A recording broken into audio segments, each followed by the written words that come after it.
This is Radar for Other Entertainment Blog coming at you with another edition of movie reviews and observations. It's been a little bit of time because life gets busy, but also not having many movies. I was able to watch at least 7 movies, so it's the usual amount. So the first movie I watched was Thanksgiving, and I was like, a lot of these horror films that I've seen the last couple years to a decade, they've been really cheesy, kind of creepy, gory, and disgusting, and not actually like really scary. But this Eli Roth, really good job. Gina Gershon and Patrick Dempsey are in this movie, and the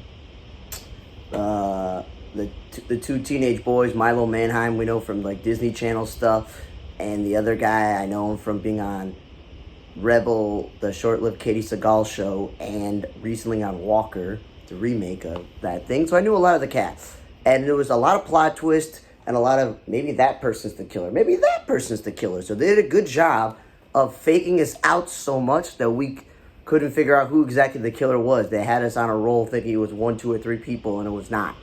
So I think it was clever to make a horror film about Thanksgiving, because they've made horror films about Christmas. So you might as well make one about Thanksgiving. And also, being an hour and 40-something minutes, not too long of a movie. I enjoyed it. Then I watched Trolls Band Together, where, apparently Justin Timberlake and the other members of NSYNC, Fatone, Kirkpatrick, Bass, and Chavez reunited for a song. I'm not 100% sure which characters they voiced, if they voiced the characters that were at the end of the movie, because you had the character where the whole plot of the movie is he has brothers, and no one knew he had brothers. She had a sister, and she didn't know she had a sister.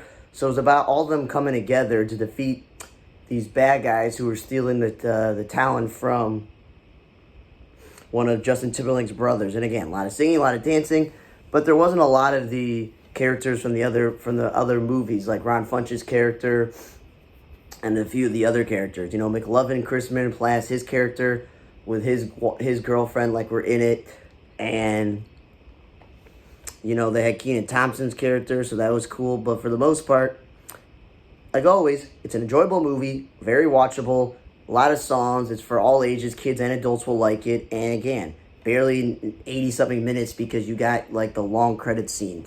So, they continue to make more and more movies in some of these franchises, so keep doing it, DreamWorks. Then I saw Paw Patrol the movie. I never watched the show because I'm not a little child. I'm an adult, and I don't have children or nephews or nieces, but I just watch every movie, so I don't have to actually watch the show to understand what's going on. But yeah, it was pretty simple. They are dogs and this kid, and they save people in this little harbor town, but then this mayor gets elected and is very shady with all the things he's doing. He doesn't like dogs, he likes cats, and they got to save the day and overcome a lot of fears. And like it says, Dax Shepard, Randall Park, Jimmy Kimmel, Kim Kardashian West, so there, Ian Armitage. There's a lot of actors that I've heard of, but it was hard to keep track of like all the dogs and who's voicing which dogs. But it was overall, again, appropriate for kids, barely 80 minutes. If your kid's already watching the franchise, then, then you're going ahead and you're going to want to watch it. So it wasn't a bad movie. Then I watched Transformer Rise of the Beast, and some critic says here the best Transformer movie yet. It's 2 hours plus. You got the science fiction and the special effects of the Transformers going from cars to robots. You got aliens. In this one, you got robotic animals, and then you got other bad guys. So there's a lot of cool science fiction effects. And someone who watched a lot of Transformers cartoons growing up and watched all the Shia LaBeouf movies, Shia LaBeouf movies, the Mark Wahlberg movies, and even the Bumblebee movies. So I feel like now what they're doing is like, we can't continue to tell the story in present day. We're going to go back in time and give you an origin story of Bumblebee with Haley Steinfeld. And in this one, we're going to have a character that no one's ever heard of, and it's voiced by Pete Davidson, who in my opinion is very annoying. And he's going to have this bond with Anthony Ramos' character back in the 90s. And there's going to be this scientist woman who discovers stuff in this movie. And like the whole idea of there being like a threat that everyone comes together to defeat, and they kind of tell you why the Transformers were here and why they're stuck here and all this other stuff. It wasn't bad. It was good storytelling, but there's a lot of things that I just was like, yeah, I never saw that in the cartoons, all the other movies. And I, again, like as I said about Trolls. They're just continuing to make movies in the franchise, and it's not a bad thing.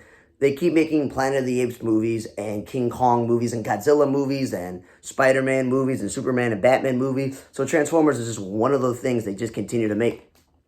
And if you pay attention, there's ads for a new one coming out. So it's an enjoyable movie to watch. It's rated PG-13, so it's not like it's inappropriate. It's just obviously action and violence and swearing and stuff. But, you know, it's a watchable movie. It's just not the best Transformer movie I've seen. Then I saw the movie Outlaw Johnny Black. And I don't know if it's supposed to be a spoof. I don't know if they really want to be the racist when it comes to Native Americans and Asians and even black people. Because apparently it's written, directed, and produced all by the main guy, Michael Jai White, who is a professional martial artist. He was Bronze Tiger on Arrow. He's done a lot of voice acting. He's a very good actor. He's in a lot of these straight-to-DVD movies that are just like action movies. And, you know, they had Tommy Davidson, Kevin Chapman, Glenn Thurman, Gary Anthony Williams was in this movie. So it's like a Western where he's an outlaw getting revenge on the guy who killed his father. But then he has to pretend to be a pastor. And then he's got to save the town and then realizes maybe I don't have to be a bad guy anymore. It was really dumb and stupid, a lot of the movie. But again, a lot of Western, you know, gunslinging fights. It was interesting. No, it wasn't the worst movie. It wasn't the best movie.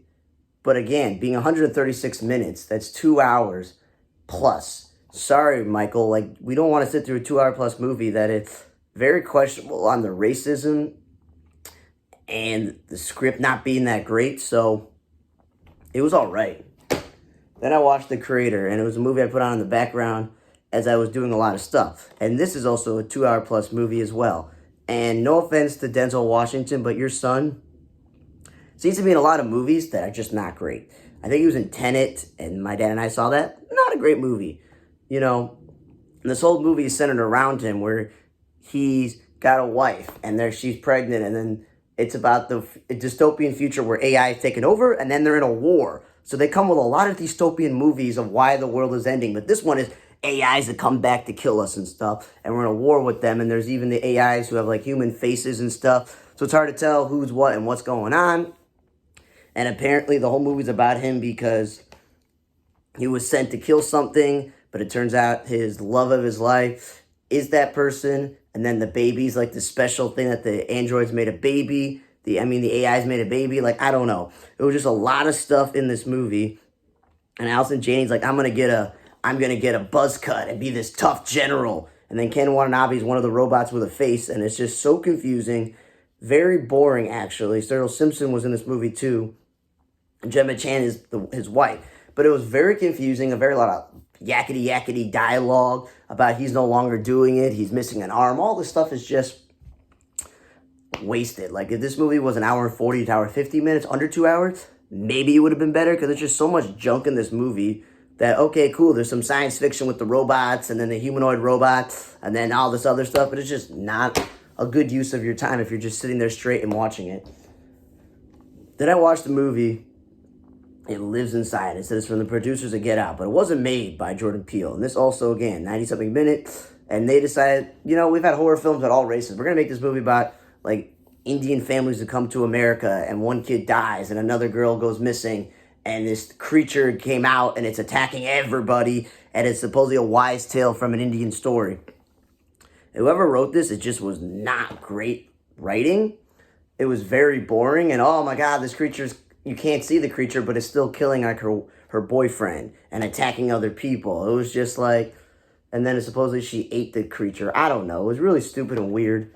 Not a good use of time. And then everyone is saying how, can you survive Friday Nights at Freddy? Like, oh, it's a great movie. Again, hour and 40-something minutes, so it's not too long. You know, of course, who doesn't want to watch a movie that has Josh Hutcherson and Matthew Lillard? But again, I'm sitting through the movie for the first 45 minutes going, I'm not going to multitask. I'm just going to watch this movie because everyone's telling me how amazing this movie is. And I'm sitting like, it's been like 45 minutes. Outside of one scene where the creatures come to life because everyone knows it does it, you know, animatronic creatures, like, okay, cool. One scene where they were alive and killed people. Okay, cool. The movie was so boring that even an hour, even almost just an hour, almost an hour into it, 55 minutes, something started happening. And then all of a sudden it was like, most of the stuff doesn't happen until the last 10, 15, 20 minutes of the movie. And they leave the door a possibility of a sequel. And I'm just like, okay, maybe the writing wasn't great, but it's based off a video game and everyone wants to make video game stuff. So, but like Black Phone and Megan producers, ooh. Again, I saw a movie with Nicolas Cage, okay? I will tell you that the movie I saw with Nick Cage, where he was driving a car and they put spikes and they get people and they're like, well, if you want to pay for your car to be fixed, you have to go to this worn down like pizza parlor with kids and stuff, and you got to spend the night there doing security or whatever. It's called Willy's Wonderland. And those creatures come to life and try to kill him and whoever else is in the movie. And that's a real horror film. That's a real movie with animatronics and characters just coming to kill you from a thing. This thing, it was just all over the place. It was too much about Josh Hutcherson regretting not watching his brother who got kidnapped by a person and never came back. His parents are gone or dead, and his aunt is a conniving evil woman trying to steal his sister, and he can't hold down a job. And then there's this cop who apparently knows too much about Freddy, and her father is the killer. And I was just like, okay, cool. There's a lot of just drama and yickety-yackety talking that it's not really a horror film. It's like just a boring movie, no offense, outside of the few scenes, like the first 45 to 55 minutes, and then towards the end, there's a little bit of stuff. But yeah, no offense, Josh Hutcherson. You're a good actor, but I don't know if you can really lead a movie or a franchise. So, in the end, it's interesting. I think the best movie that I watched was the Trolls movie. Thanksgiving, because it was a well-put-together horror film. I would say Paw Patrol, surprisingly, and Transformers, even though it's not the best Transformer films and I had issues, they were probably the 4 best movies that I watched. I would say, don't ever watch It Lives Inside. Don't ever watch The Creator. Those 2 are a waste. And unless you really love Michael Jai White, do not watch Outlaw Johnny Black. And I'm saying that Five Nights at Freddy is not a good movie. Okay, thanks again for listening to another show of Movie Observations. This was number 200. Wow, 200. Thanks for listening. See you guys next time. For On the Ray Tay blog, I'm Radar.